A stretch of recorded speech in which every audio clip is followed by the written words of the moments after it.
लालू यादव से मुलाकात के बाद तेजस्वी यादव ने यह फैसला किया कि अब पार्टी के उन तमाम उम्मीदवारों के साथ बैठक की जाएगी जो चुनाव के मैदान में उतरे थे, भले ही वो चुनाव हार गए हों या फिर चुनाव जीते हों।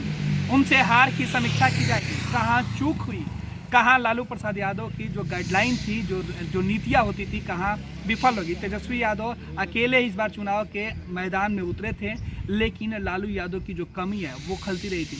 हालांकि तेजस्वी यादव लालू प्रसाद यादव से मुलाकात के बाद अब यह फैसला ले चुके हैं कि वो इस वक्त जब बिहार में चुनाव ख़त्म हो गए हैं, लेकिन एनडीए में जिस तरीके से नीतीश कुमार को पीछे ढकेलने की जो कोशिश हो रही है, ऐसे में बिहार में किस तरीके से महागठबंधन की सरकार बने, इसके लिए रणनीति बनाना है। लिहाजा बैठक के पहले आरजेडी नेताओं को राजद सुप्रीमो लालू प्रसाद यादव की याद सताने लगी है। सुनिए बैठक से पहले भोला यादव जो आरजेडी के पूर्व विधायक हैं, क्या कुछ कह रहे हैं। देखिए, हमारे नेता आदरणीय तेजस्वी प्रसाद यादव जी, जिस तरह से हमारे नेता आदरणीय लालू प्रसाद यादव जी मेहनत करते थे, उससे जरा सा भी कम मेहनत नहीं की, पूरी मेहनत की है। लेकिन यदि वो भी रहते तो हमारे पास 2 स्टार प्रचारक होता। अभी इस चुनाव में भी हमारे पास एक ही स्टार प्रचारक थे, जिसके चलते एक तरफ 36 हेलीकॉप्टर चल रहा था और एक तरफ हमारी 1 हेलीकॉप्टर चल रही थी। तो निश्चित तौर से दोनों लीडर यदि रहते तो हम समझते हैं एक क्षेत्र में जहां 1 प्रोग्राम हुआ है वहां 2 प्रोग्राम होता तो रिजल्ट इससे और बेहतर होता। लालू यादव होते तो नतीजा आपके पक्ष में और अच्छे से आता। देखिए, वही बात हम कहना चाह रहा हूं, यदि चुनाव प्रचार में हमारे अकेले नेता आदरणीय तेजस्वी प्रसाद यादव जी जितना मेहनत किए और जितना कोशिश किए, उस हिसाब से पोलराइज करने का पूरा प्रयास किए अपने वोट को, तो उसमें बहुत हद तक सफलता मिली। यदि वो रहते तो वोट और जुड़ता और निश्चित तौर से और सफलता बेहतर होता।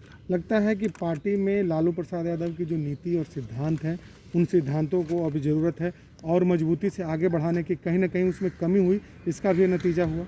देखिए, अभी भी हमारी पार्टी का आइडियोलॉजी जो हमारे नेता आदरणीय लालू प्रसाद जी का आइडियोलॉजी था उसी पर है, क्योंकि उनका मुख्य जो सोच है सांप्रदायिक सौहार्द, सामाजिक एकता और लालूवाद, इसी के लिए वो जाने जाते हैं और इसी के तहत हम लोग इस लड़ाई को भी लड़े।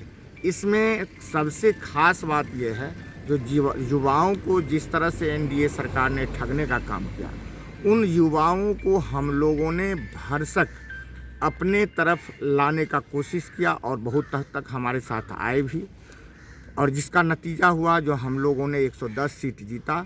बेईमानी के बाद भी 110 सीट जीता। यदि बेईमानी नहीं होती तो हम लोग निश्चित तौर से सत्ता में होते।